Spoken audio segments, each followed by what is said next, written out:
Hey guys, my name's Brittany. If you've ever flown in your life, you know that the experience of going through TSA or airport security can be very stressful. Never mind if you have a baby or a toddler with you. So in today's video, I want to give you 5 recommendations that will hopefully get you through TSA as quickly and painlessly with your baby as possible. Basically, learn from my mistakes. I've been through airport security many times with my son as a baby and as a toddler. Some of them have gone really well, no problem, and some of them have been kind of a shit show. Any one of these tips that I'm about to give you would have made my experience so much better, and so I really hope that they help you out. I do want to point out that in my experience, it really matters where you're traveling. Anytime when I was traveling internationally with my son, I had basically 0 problems going through security because they would see us coming with our son a mile away and they would pull us to the front of the security line. That's never happened to me in the United States or Canada. We just kind of have to wait in line with everybody else even when we're traveling with babies and kids, unfortunately. But if you are traveling in the US or in Canada with your babies or toddlers, fear not, these tips will help you. My first recommendation is going to be to apply to one of the Trusted Traveler programs. You may have heard of these before. There are basically 3 programs that apply to average citizens: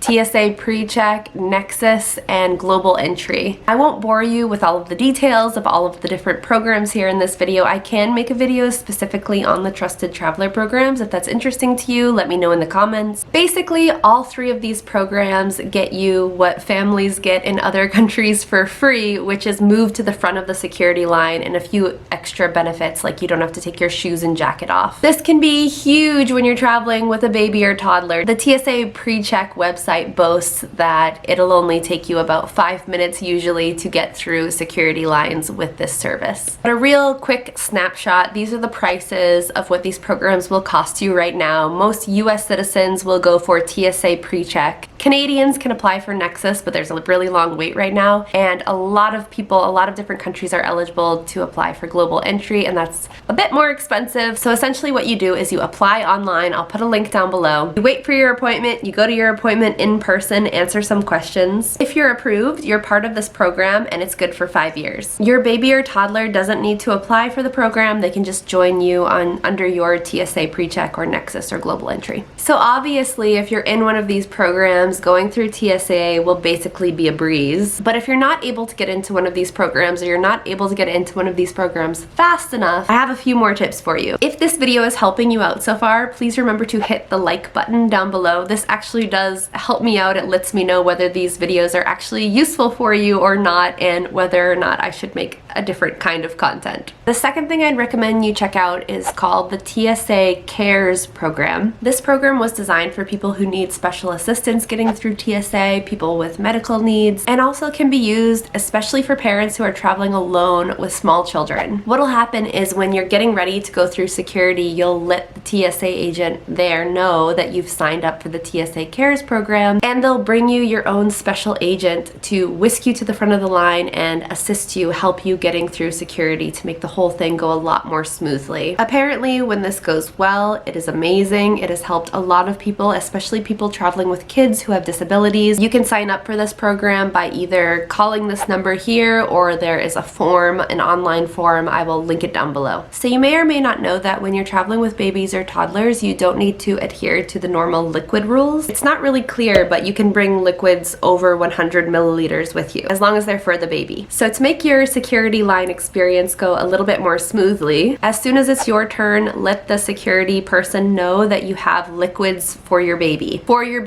or your toddler specifically. It'll make things go a whole lot smoother. Take everything out that's for the baby specifically and put it in its own bin. These things need to be scanned separately. They don't need to be opened. They shouldn't have to open any of your toddler milk. Let me know if you have any questions about this in the comments down below. My 4th recommendation for you is to not have too many loose items in your stroller. If possible, not to have any loose items in your stroller, because they're going to make you take everything out of your stroller for it to be inspected, and it's really annoying when you have all kinds of crap in there. I would suggest having a folded up reusable bag or plastic bag. In the security line, if you have a bunch of loose stuff in your stroller, you can throw it all into the shopping bag and put that onto one of the bins. This also works really well for when you're leaving the plane and things have gotten scattered around during your flight. You can quickly throw everything into your plastic bag or shopping bag and run off the plane. And number Number 5 is just to prepare yourself and, if possible, not have your baby or toddler sleeping when you go through security. You may think this is a good idea in theory, but it's not going to work because you're going to have to take your peacefully sleeping baby out of the stroller. They're going to make you take your baby out of the stroller even if they're sleeping. And if they're asleep on you in the carrier or in the wrap, they're not supposed to make you take the baby out, but I have had situations where they've made me take my son out of the carrier. Abroad, you always have to take your baby out of the carrier, so there's just a whole lot less heartache if your baby or toddler is just awake throughout this process. Also, there's probably a better chance that they'll sleep on the plane if they're not sleeping during the airport time.